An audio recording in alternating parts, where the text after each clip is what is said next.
कान के दान चढ़ा के और गीतिया गाओ जाओ भोजैया के बड़ा कष्ट रहे का कहला। अरे सात नदिया पारा से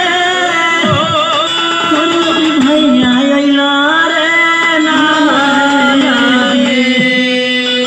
सात नदिया पारा से मोरी भैया अइला रे नाना जी मोरी भैया अइला रे नाना जी मोरी भैया अइला रे नाना जी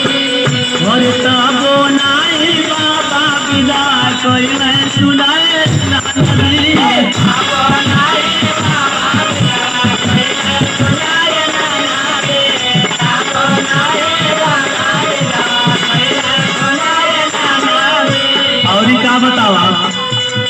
तीसिया का तेला करई अजरे नाना जी का अजरे नाना जी का अजरे नाना जी हम वही जरे दिया हमार छोटकी नाना जी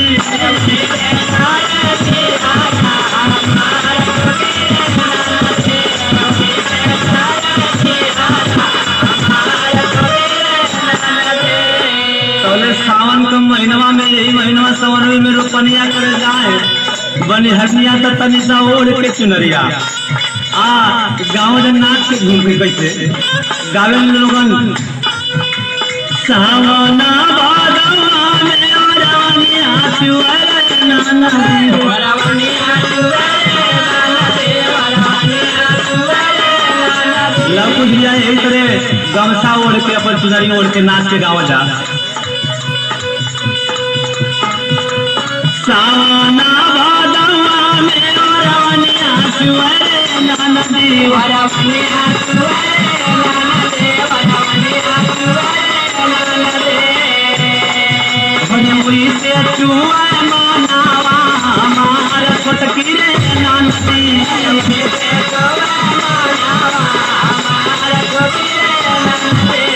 जी से चुअर मनावा हमार छोटकी रे नाना जी। पहले जो पुरानिया रहनी अपनी समय में जो नया रहनी तो गीत के बड़ा बढ़िया से पीड़िया जब होके मेहरारू बैठ के गाँव से वही पीड़िया में तो ओढ़ के नाच के पूरा कमर हिला के गाँव से अपने में कैसे गाँव मेहरारू अरे मोरे पीछा